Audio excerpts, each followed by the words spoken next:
Haleluya. Terima kasih Tuhan Yesus. Terima kasih Tuhan.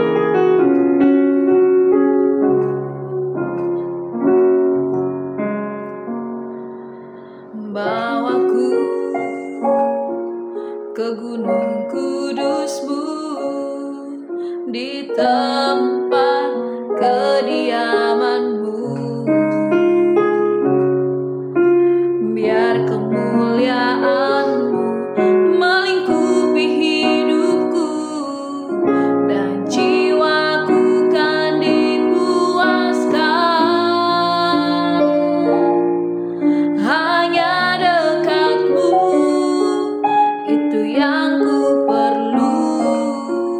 Kau sumber kehidupanku. Kau yang telah ubahkan air mataku jadi lembah yang bermata air. Sebab itu ku memuji-Mu, Engkau Allahku.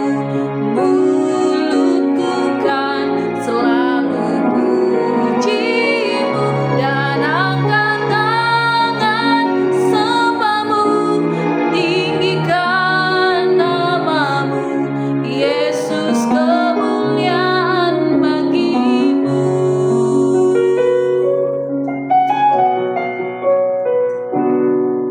Hanya dekat-Mu, itu yang ku perlu. Kau sumber kehidupanku. Kau yang telah ubahkan air mataku jadi lembah yang bermata air. Sebab itu ku memuji-Mu, Engkau Allahku. Mulutku kan selalu puji-Mu, dan angkat tangan sembah-Mu, tinggikan nama-Mu, Yesus, kemuliaan bagi-Mu. Yesus, kemuliaan bagi-Mu. Yesus, kemuliaan bagi-Mu. Segala kemuliaan hanya bagi-Mu ya Tuhan. Terpujilah Engkau kekal sampai selama-lamanya. Terima kasih. Kami sungguh bersyukur untuk anugerah Tuhan yang besar atas setiap kami. Terima kasih untuk kesempatan hari ini ya Tuhan. Terima kasih untuk anugerah yang selalu baru yang Engkau limpahkan bagi setiap kami. Saat ini Tuhan Yesus bersabdalah atas setiap kami, karena kami perlu firman-Mu yang terus menopang kami, yang selalu menuntun hidup kami Tuhan. Terima kasih, bersabdalah di dalam nama Yesus. Haleluya. Amin. Shalom Bapak Ibu Saudara-saudari, kita berjumpa lagi dalam perenungan intim dengan Allah. Pada hari ini, hari Jumat tanggal 10 Januari 2025, kita akan mendengarkan dan merenungkan sebagian daripada firman Tuhan yang bertemakan hidup untuk mempermuliakannya. Pada perenungan hari ini yang berfokus di dalam 1 Timotius 1 ayat 12-17 dan pembacaan kitab 1 tahun kita di dalam Kejadian pasal 28 sampai pasal 30. Saya harap Bapak Ibu Saudara-saudari dapat membacanya terlebih dahulu. Saya akan bacakan dalam 1 Timotius 1 ayat 12, demikian firman Tuhan. Aku bersyukur kepada Dia yang menguatkan aku, yaitu Kristus Yesus Tuhan kita, karena Ia menganggap aku setia dan mempercayakan pelayanan ini kepadaku. Apakah yang menjadi tujuan utama manusia? Pertanyaan ini seringkali diabaikan ketika manusia sedang mengalami kehidupan yang menurutnya menyenangkan dan baru mulai mempertanyakannya ketika tantangan hidup atau kehampaan, kekosongan hati mulai menerpanya. Sebagian akan mengatakan bahwa tujuan hidupnya adalah untuk menjadi sukses, menjadi terkenal, atau lainnya. Tetapi di dalam iman Kristen kita mengetahui bahwa hidup kita di dunia ini hanya sementara saja, lalu kita akan memasuki kekekalan. Oleh karena itu, adalah sebuah hal yang logis jika kita mempertimbangkan kehidupan kita di dalam kekekalan dan bukan hanya di dalam kesementaraan ini. Bukan berarti bahwa hidup kita tidak boleh memiliki cita-cita atau impian selama kita hidup di dunia ini. Bahkan itu adalah hal yang penting, namun tujuan hidup kita bukanlah kepada kesementaraan itu, melainkan kepada kekekalan. Jadi apakah tujuan utama manusia? Tujuan utama manusia adalah memuliakan Allah dan menikmati Dia untuk selama-lamanya. Di dalam Mazmur 16 ayat 11 dituliskan, "Engkau memberitahukan kepadaku jalan kehidupan. Di hadapanmu ada sukacita berlimpah-limpah. Di tangan kananmu ada nikmat senantiasa." Ayat ini menggambarkan sukacita dan kegirangan yang manusia miliki di dalam Allah ketika mereka hidup menurut tujuan Allah bagi mereka.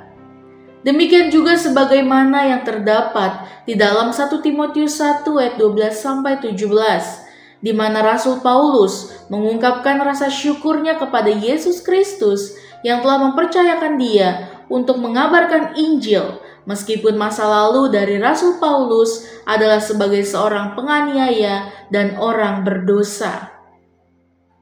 Perikop ini menegaskan bahwa hidup manusia yang telah ditebus oleh kasih karunia Allah diarahkan untuk memuliakan Dia, Sang Pencipta.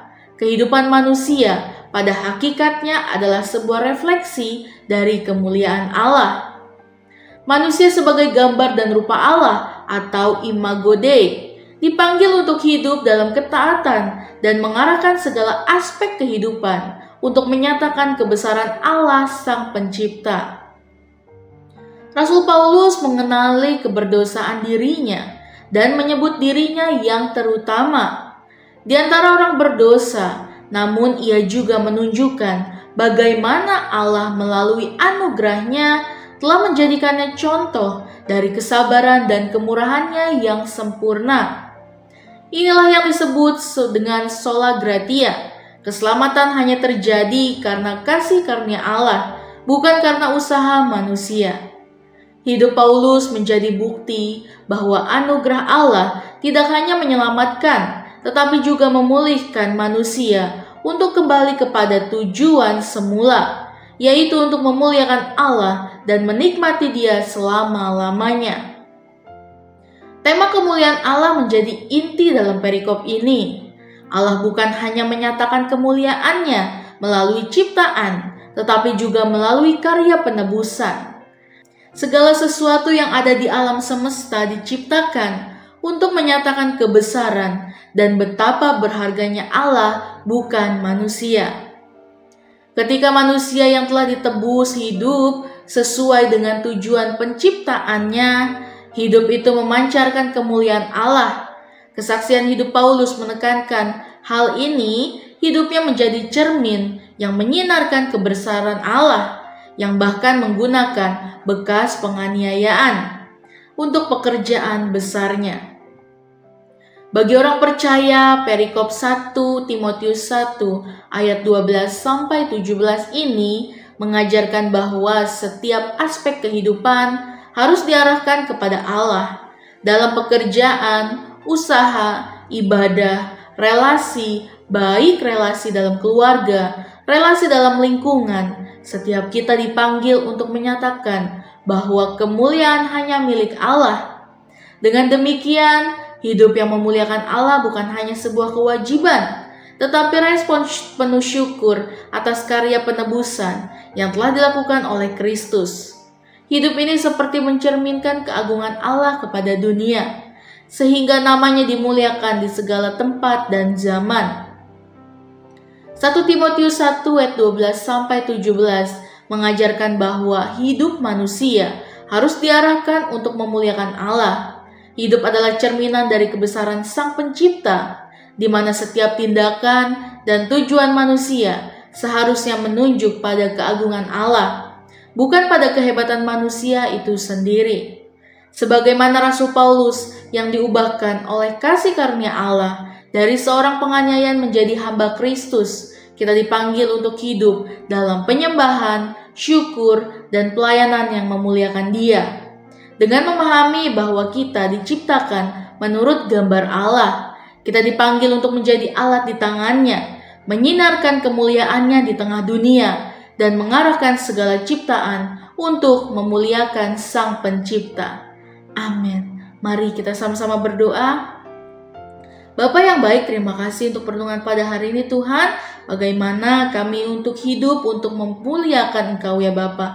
Terima kasih ya Tuhan Yesus, biarlah firman ini menjadi rema di kehidupan kami. Kami menyerahkan seluruh hidup kami ke dalam tangan-Mu pada hari ini dan sampai selama-lamanya ya Bapa. Terima kasih Tuhan Yesus, di dalam nama Tuhan Yesus, haleluya. Amin. Salam sejahtera bagi kita semua. Shalom.